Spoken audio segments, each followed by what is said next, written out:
हम जानते हैं कि जब कोई कण किसी non inertial frame of reference में होता है जो कि रोटेट कर रहा होता है एक इनर्शियल फ्रेम ऑफ रेफरेंस के सापेक्ष, उस पर जो शूडो फोर्सेस लगती हैं वो तीन प्रकार की होती हैं। एक तो आइलर फोर्स, एक सेंट्रीफ्यूगल फोर्स और एक कोरोलिस फोर्स। सबसे पहले हम बात करेंगे आइलर फोर्स।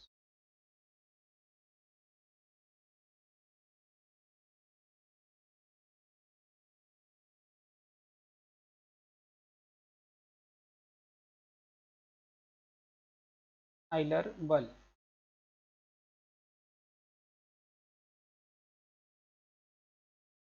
यह एक आभासी बल है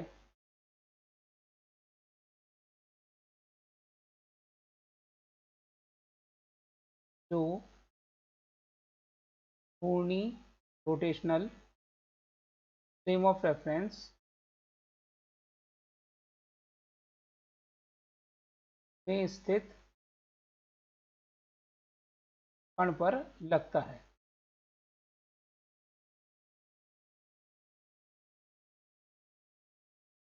प्रतीत होता है।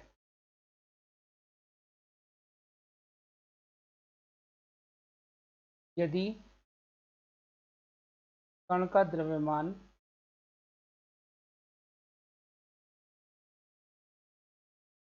m निर्देश तंत्र का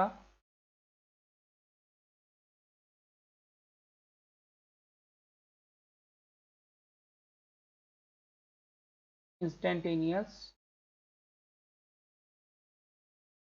एंगुलर वेलोसिटी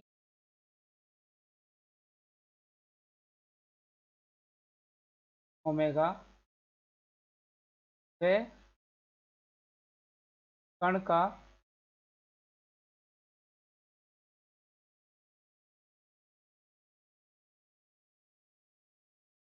स्थिति सदिश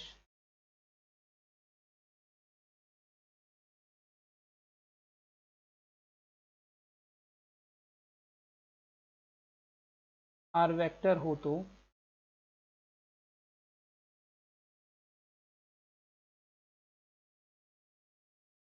आइलर बल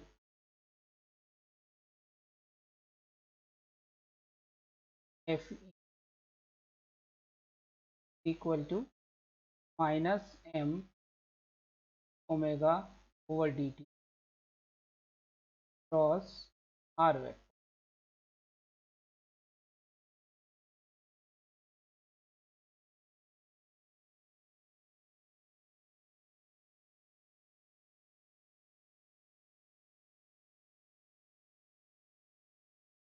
साथ यह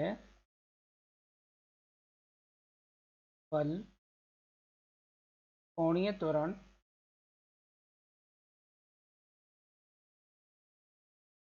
यानी कि ओमेगा ओवर डी टी जो कि घूर्णन अक्ष की दिशा में होता है तथा आर वेक्टर के तल के लंबवत होगा। तल के लंबवत होगा जो कि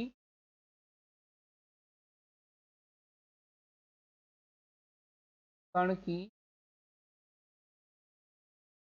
घूर्णन पथ पर स्पर्शरेखा की दिशा में होगा।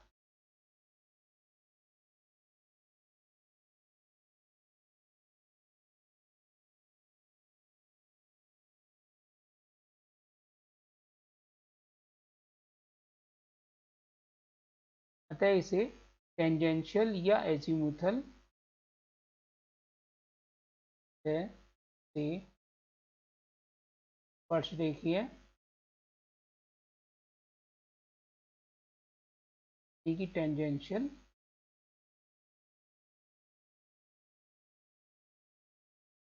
या द्विगंशी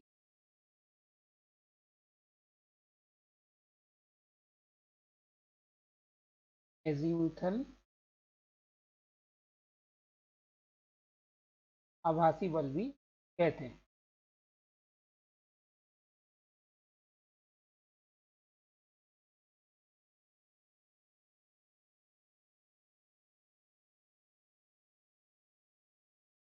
यदि निर्देश तंत्र का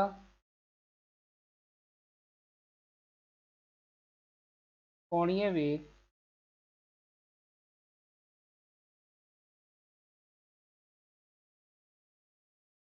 ओमेगा कांस्टेंट हो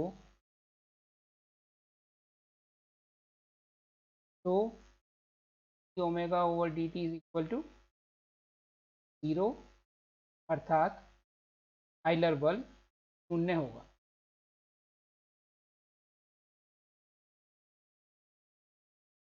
और यदि कण घूर्णन अक्ष पर हो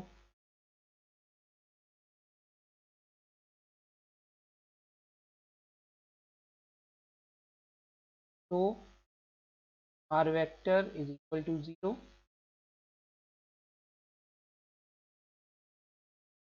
मूल बिंदु पर होने पर हम कह सकते हैं आर वेक्टर पैरेलल टू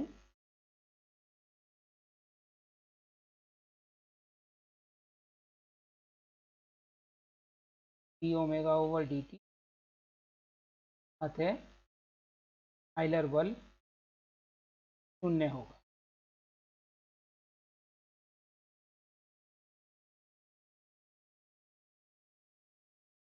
ये कहाँ पर लगता है, कैसे इसका उदाहरण दिया जा सकता है?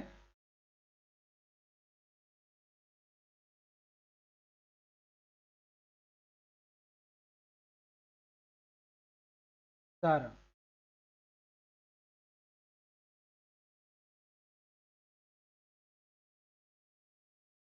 मैरी को राउंड होता है जिसमें कि एक घूर्णन अक्ष के परितः बहुत सारे घोड़े या कुर्सियां लगी होती हैं, कुछ पास में होती हैं घूर्णन अक्ष के और कुछ दूर होती हैं।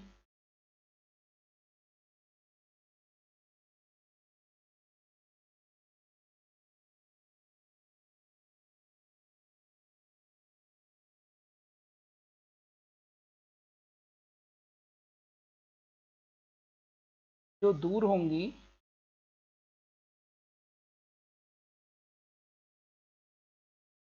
उनके लिए पोजीशन वेक्टर आर वेक्टर अधिक होगा। ये अपने अपने सर्किल में मैरी गो राउंड के साथ घूमेंगे।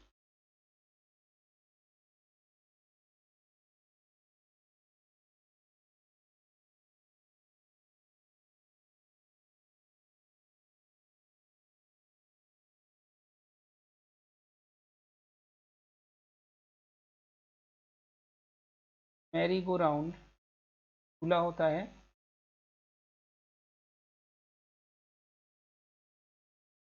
में घोड़े पर बैठे व्यक्ति को जब मैरी गो राउंड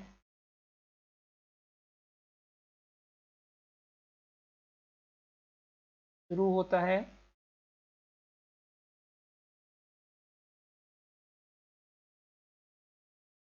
तो घूमने की दिशा के विपरीत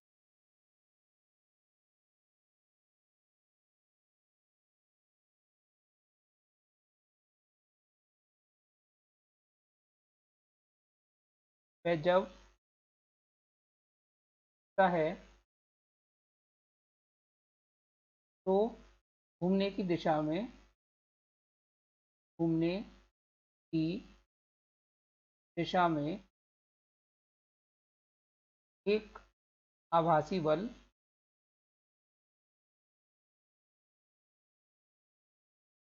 लगता है। इसे ही आइलर बल कहते हैं।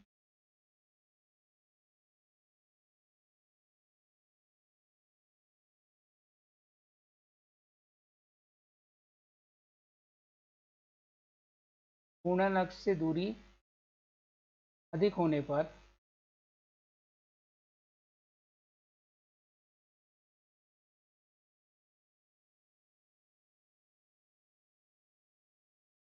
का मैग्नीट्यूड या परिमाण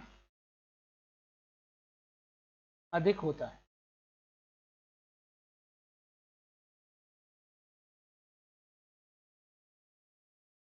तो आइलर बल जो लगेगा वो टेंजेंशियल, जो इसे घूमने का पथ है उसके टेंजेंशियल डायरेक्शन में लगेगा। जब ये चलना शुरू करता है तो पीछे की ओर, और जब ये रुकता है तो आगे की ओर,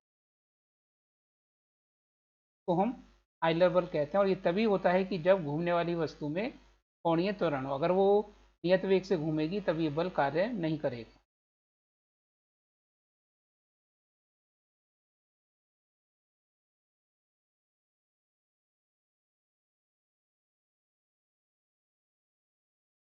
दूसरा बल अपकेंद्र बल।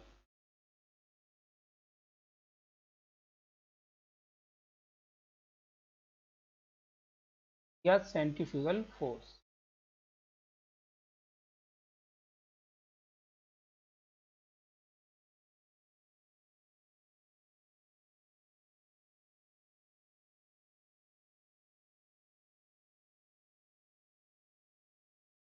किसी रोटेशनल फ्रेम ऑफ रेफरेंस में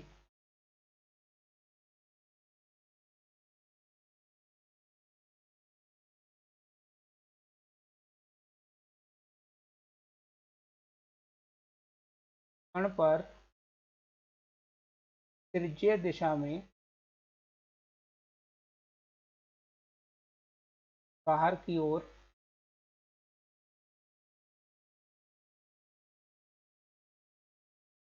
लगने वाला आभासी बल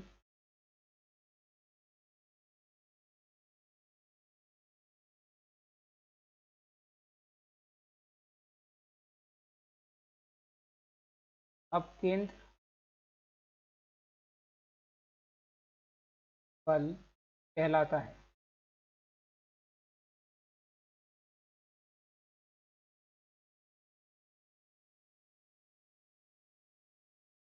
यदि कोई कण ऐसे वृत्ताकार पथ में घूम रहा है जिसके निर्देश तंत्र का कोणीय वेग ओमेगा है, और कण m का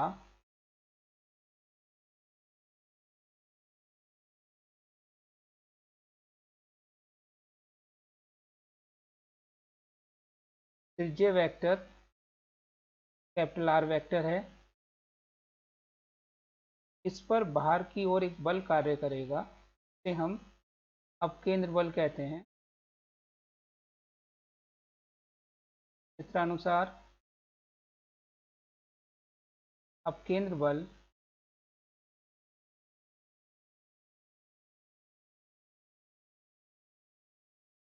F centrifugal force is equal to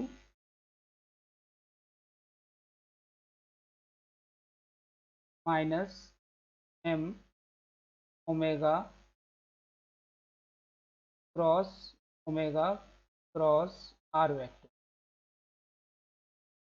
ये अपकेंद्र बल का जनरल फॉर्मूला है।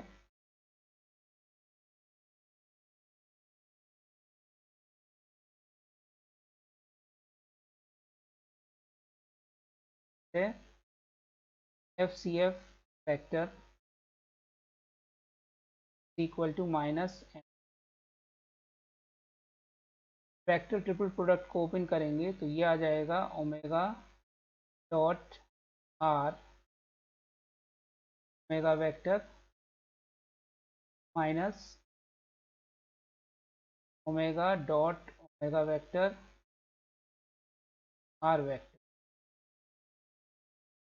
Is equal to minus, first term zero हो जाएगी क्योंकि ओमेगा वेक्टर और r वेक्टर एक दूसरे के परपेंडिकुलर हैं। इसको हम लिख सकते हैं omega r cos 90 omega vector minus omega dot omega हो जाएगा ओमेगा स्क्वायर r वेक्टर। तो it becomes FCF vector is equal two plus m omega square r vector अर्थात एफ की वही दिशा होगी जो आर वेक्टर की है, यानी अक्ष से, घूर्णन अक्ष से बाहर की ओर, लंबवत बाहर की ओर। ये अपकेंद्र बल होता है जो घूमने की गति और त्रिज्या वेक्टर पर डिपेंड करेगा। तीसरा बल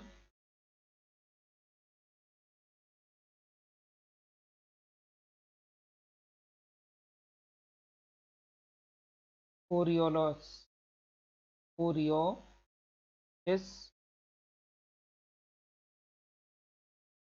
बल,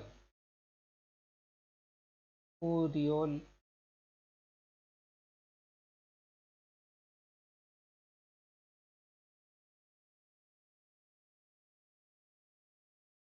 फोर्स।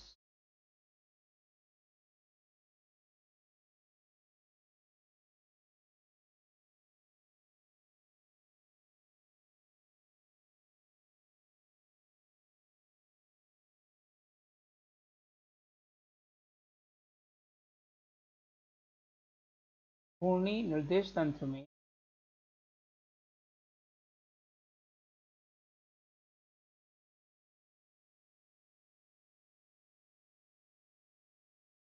तंत्र की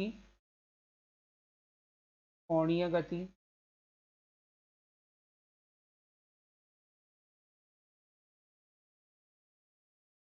का व कण की गति आर वेक्टर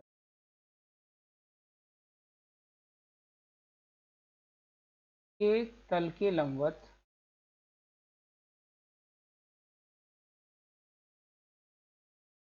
यह आभासी बल होता है।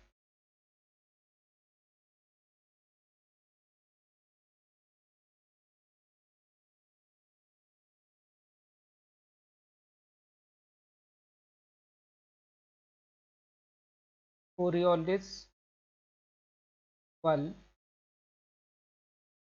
Equal to -2m mega cross V R vector.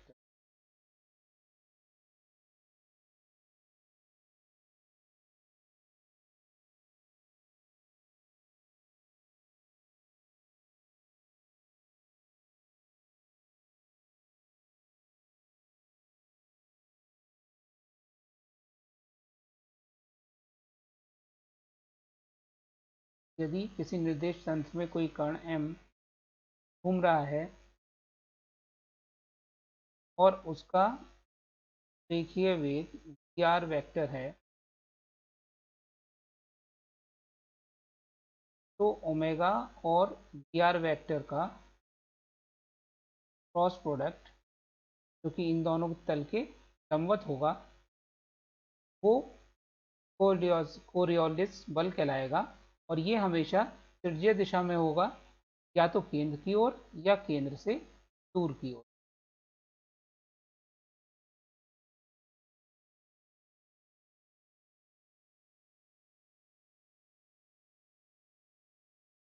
चित्रानुसार यह घूर्णन रोटेशनल पथ के केंद्र की ओर या से केंद्र से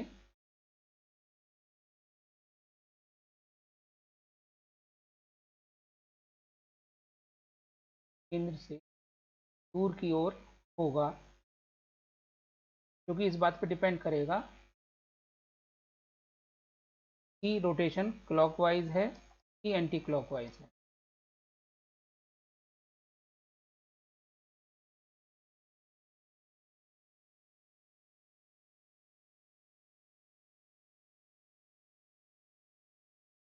यदि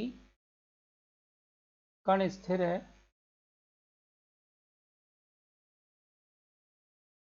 यानी कि V R vector equal to 0, तो कोरियोलिस बल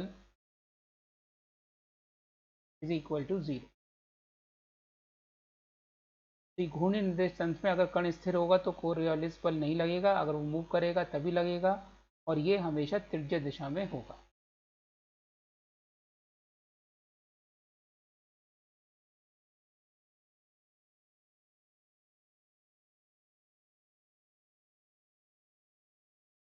तीनों आभासी बल में संबंध,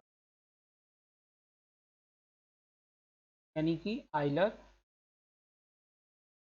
सेंट्रीफ्यूगल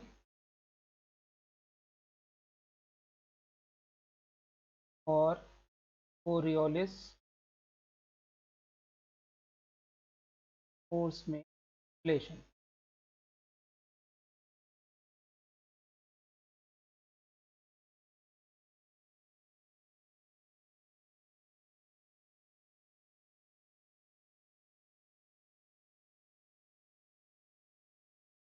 मान लेते हैं कि चित्रानुसार घूर्णन अक्ष के परितः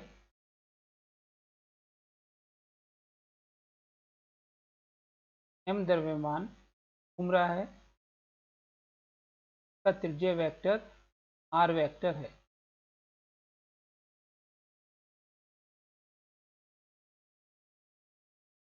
तो इस m पर आभासी बल सेंट्रीफ्यूगल फोर्स तो बाहर की ओर काम करेगा हमेशा, और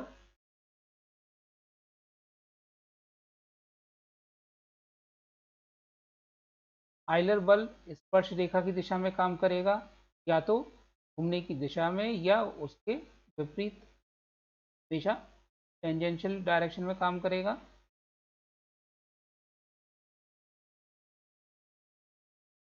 और इसी प्रकार से जो कोरियोलिस बल है वो या तो केंद्र की ओर या केंद्र से दूर की ओर काम करेगा।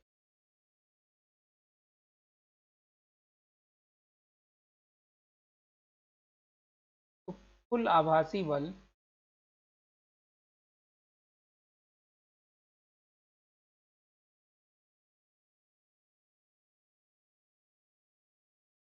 FO का परिमाण equal to root FCF plus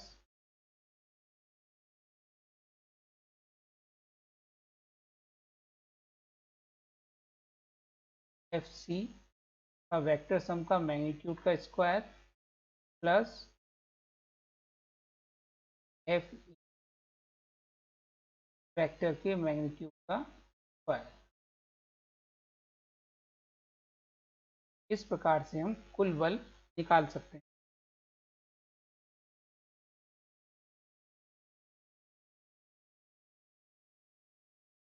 पर एक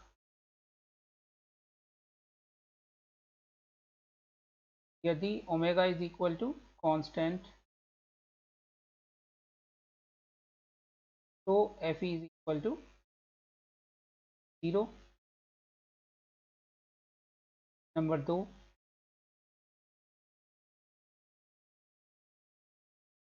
तीनों एक ही तल में होंगे।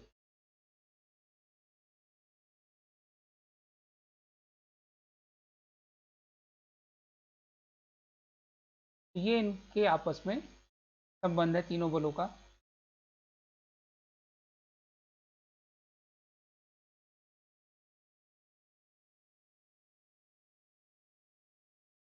कोरियोलिस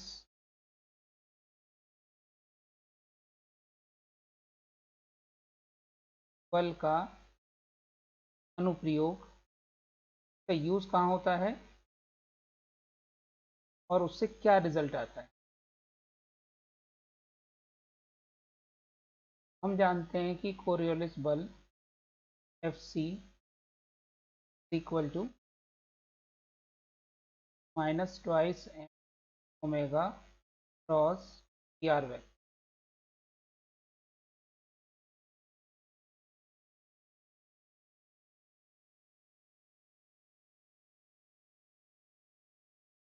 अब ओमेगा और वी आर की अलग अलग स्थितियों के लिए एफ सी की वैल्यू अलग अलग होगी, उसको हम एक एक करके स्टडी करेंगे।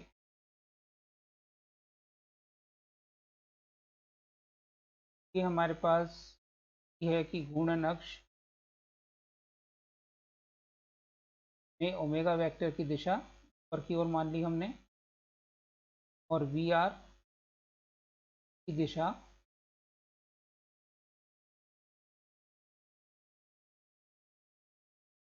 किसी भी दिशा में ले सकते हैं वी आर की हम।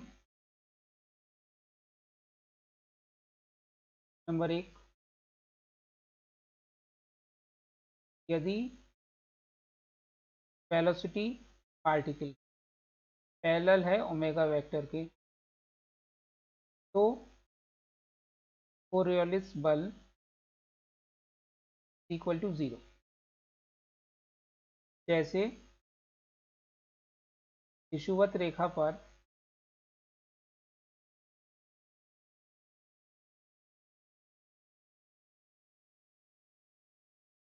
घूमते विषुवत रेखा पर कोई कण ईस्ट या वेस्ट, पूर्व या पश्चिम दिशा में चले,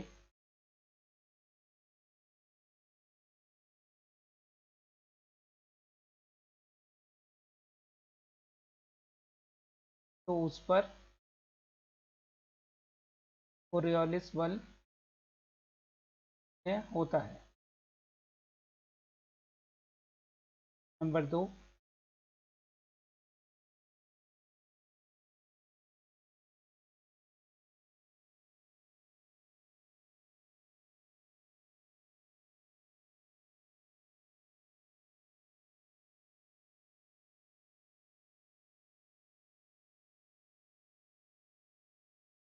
यह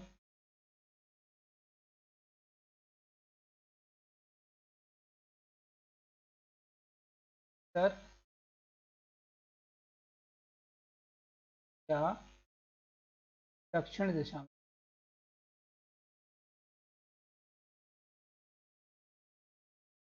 ऐसी स्थिति में अगर हम पृथ्वी की बात करें तो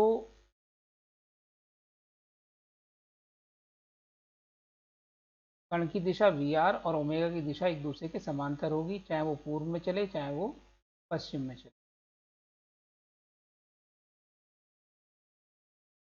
दूसरी स्थिति, यदि वी आर घूर्णन अक्ष के लंबवत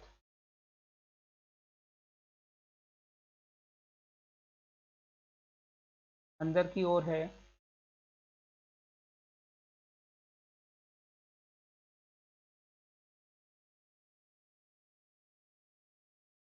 तो एफ सी की दिशा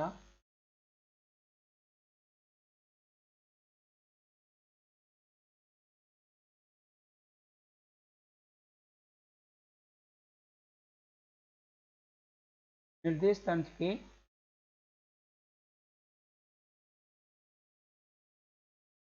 घूमने की दिशा में होगी।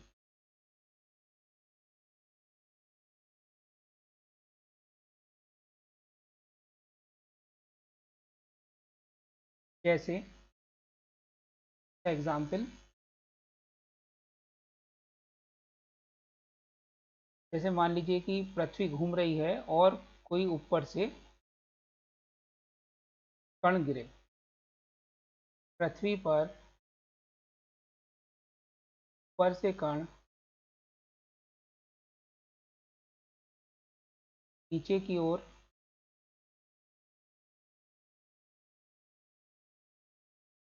आएगा, तो यह पूरब की ओर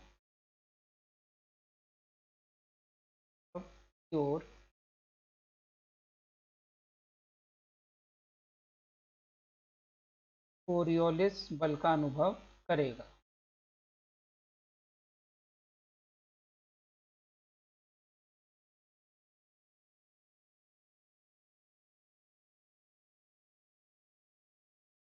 कोरियोलिस बल के कारण वो अपनी सीधे पथ से मुड़ जाता है और यह घटना कोरिलेस प्रभाव कहलाती है।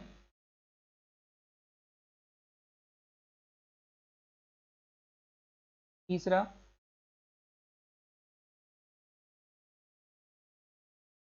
यदि पी आर की दिशा घूर्णन अक्ष के लंबवत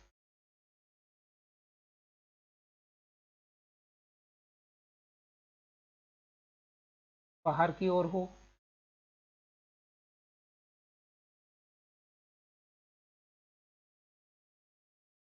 तो कण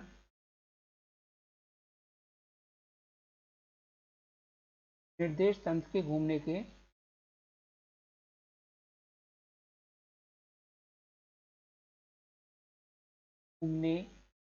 की विपरीत दिशा में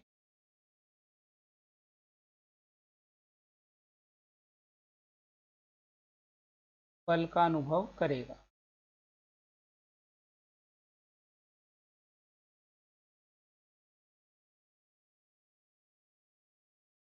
जैसे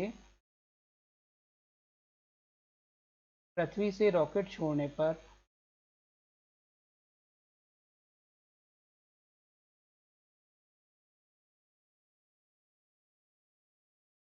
यह पश्चिम दिशा की ओर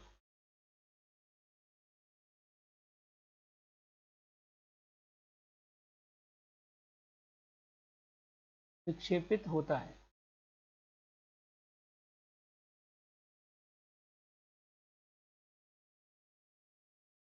नंबर 4,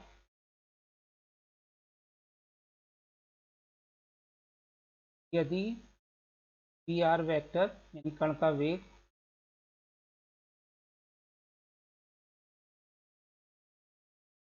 घूर्णन दिशा में है जिसमें निर्देश तंत्र घूम रहा है, तो इस पर ऊपर की ओर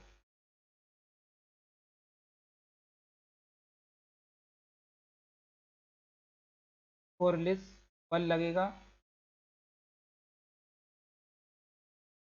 नंबर 5, यदि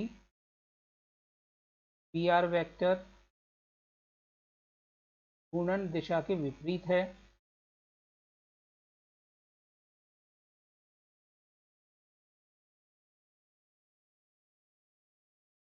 तो इस पर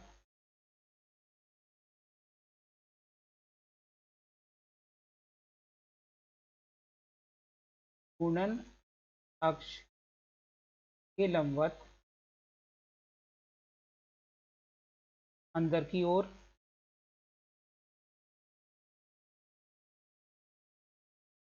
बल लगेगा। फोर्थ पॉइंट में तो इस पर घूर्णन अक्ष के लंबवत बाहर की ओर बल लगेगा।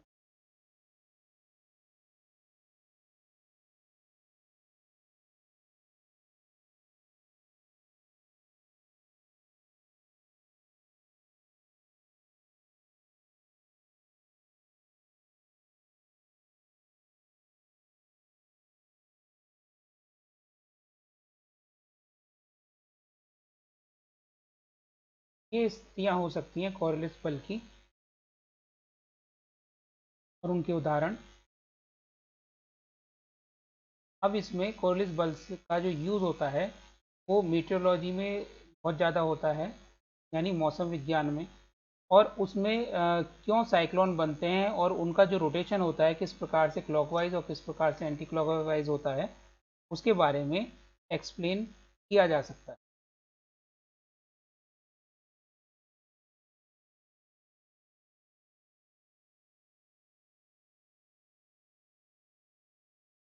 कोरियोलिस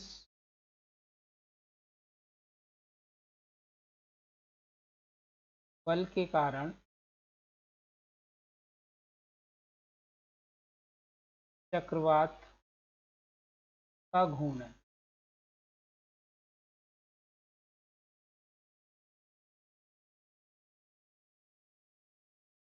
पेरेल साइंटिस्ट हुए, उन्होंने पेरेल का नियम दिया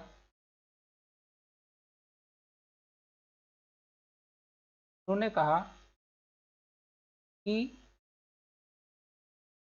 उत्तरी गोलार्ध में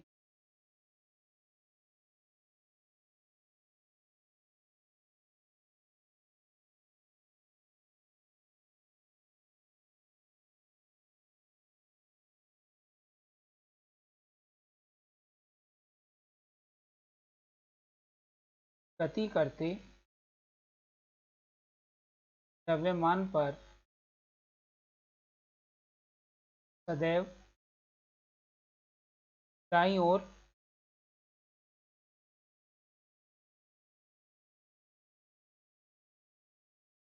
कोरियोलिस बल लगता है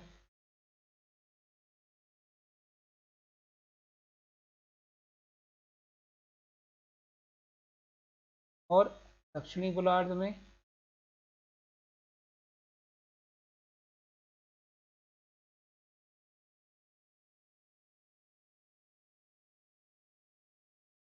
गति करते द्रव्यमान पर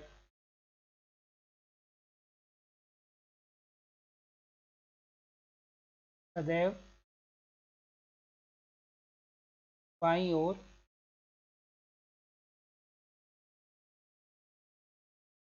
कोरियोलिस बल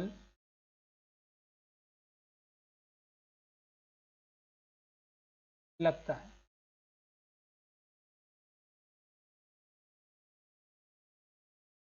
इसी कारण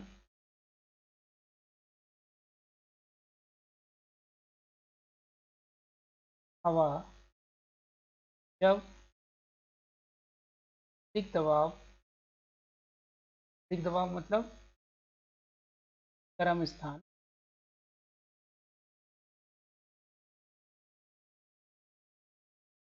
से कम दबाव की ओर स्थान की ओर चलती है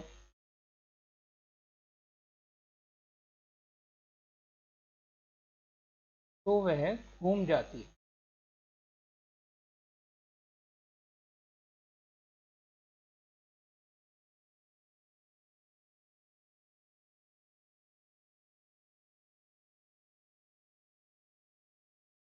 इस बल का प्रभाव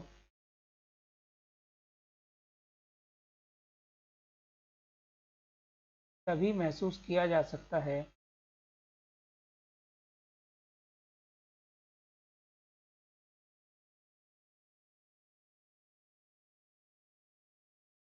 जब द्रव्यमान का वेग अधिक हो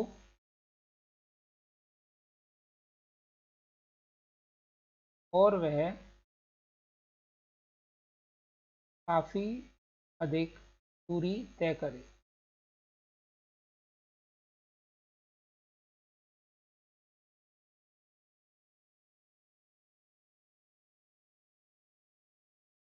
इसको समझते हैं कि फेरेल का नियम क्या कहता है। यदि हमारे पास प्रकार से अर्थ है का एक्सिस ऑफ रोटेशन ये है, नॉर्थ ऊपर की तरफ, नॉर्थ पोल, साउथ पोल नीचे की तरफ, बीच में इक्वेटर लाइन और इस तरफ अर्थ वेस्ट से ईस्ट की तरफ मूव करती है। तो जब नॉर्थन हेमिस्फीयर में कोई भी कण चलेगा या तो इक्वेटर की तरफ तो उस पर बल दाईं ओर लगेगा और वो सीधे न जाके थोड़ा सा टर्न कर जाएगा और ये दिशा क्लॉकवाइज होगी। अगर वो चल रहा है इक्वेटर से नॉर्थ पोल की तरफ तब भी वो टर्न करेगा और उसके घूर्णन की दिशा क्लॉकवाइज होगी। दक्षिणावर्त नॉर्थन हेमिस्फीयर में दक्षिणावर्त घूर्णन या क्लॉकवाइज रोटेशन करेगा। किसी भी दिशा में चले हमेशा उसका क्लॉकवाइज रोटेशन होगा। और यदि कोई कण साउथर्न हेमिस्फीयर में चलता है तो उसके चलने की दिशा के बाईं ओर बल लगेगा, यानी वो एंटी क्लॉकवाइज रोटेशन करेगा।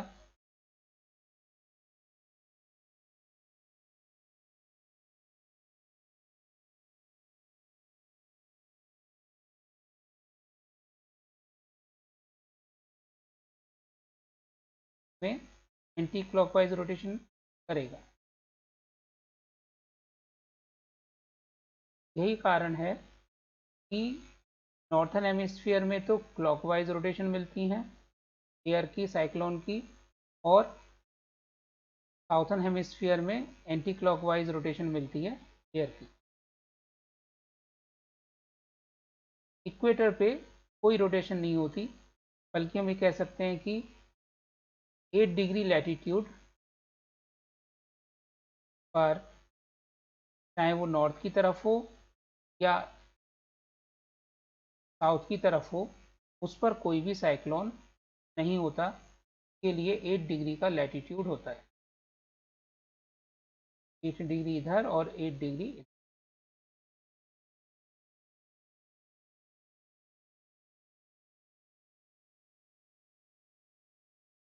विषुवत रेखा के 8 डिग्री अक्षांश पर दोनों ओर चक्रवात उत्पन्न नहीं होते, क्योंकि इस जगह कोरियोलिस बल का मान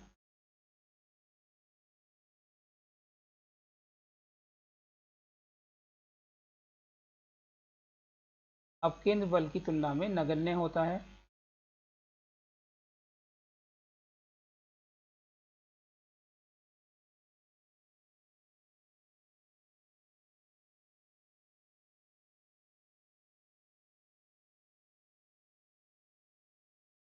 और इस कारण साइक्लोन इस बेल्ट के अंदर प्रोड्यूस नहीं होते। इससे हम एक्सप्लेन कर सकते हैं कि क्यों एयर का रोटेशन होता है।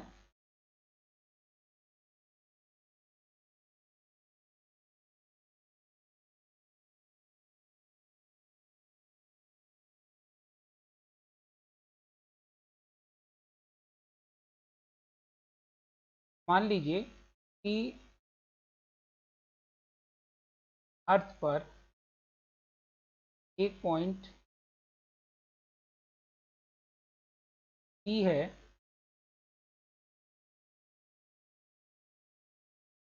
जिसका लैटीट्यूड या अक्षांश फाई है।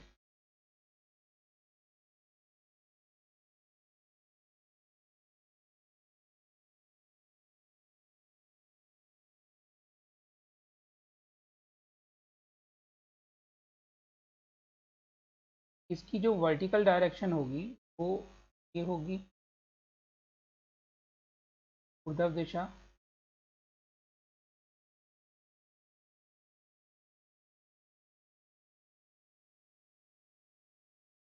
ये एंगल फाई के ओमेगा, और इस पर हॉरिजॉन्टली कोई पार्टिकल m का position vector r vector v speed से जा रहा है।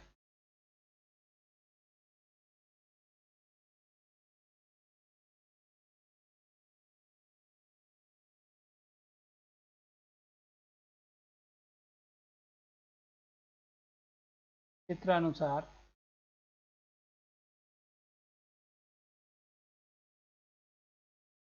फाई अक्षांश पर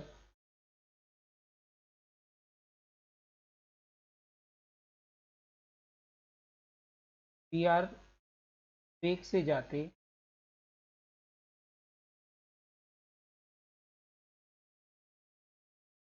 कण पर कोरियोलिस बल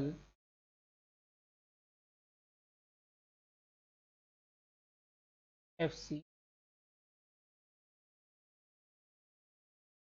का परिमाण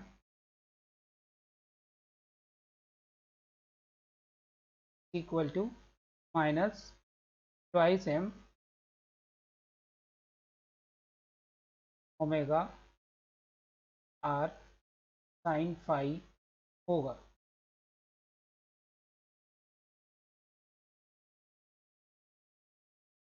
जो कि कुल कोरिलेस बल का क्षैतिज घटक है।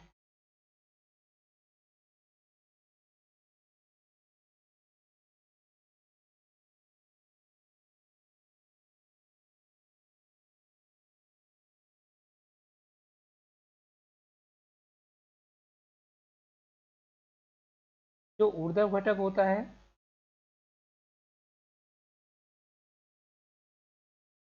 FC वर्टिकल,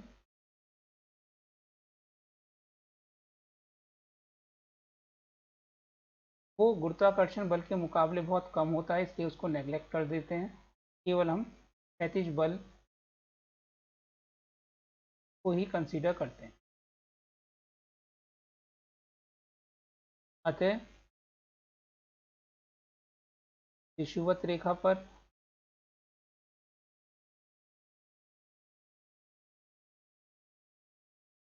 कोरिलेस बल का क्षैतिज घटक इक्वल टू 0, क्योंकि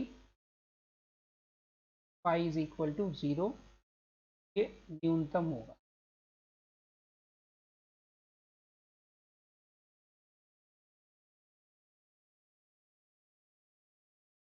ध्रुवों पर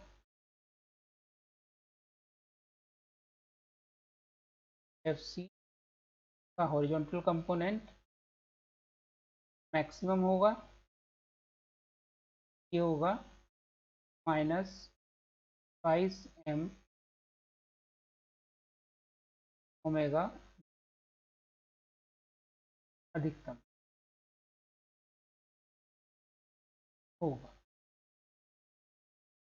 हम परिमाण ले रहे हैं तो माइनस साइन की जरूरत ही नहीं है।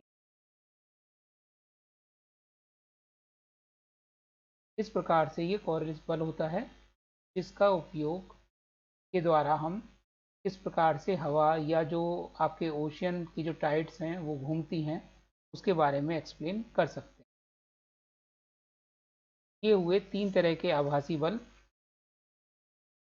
धन्यवाद।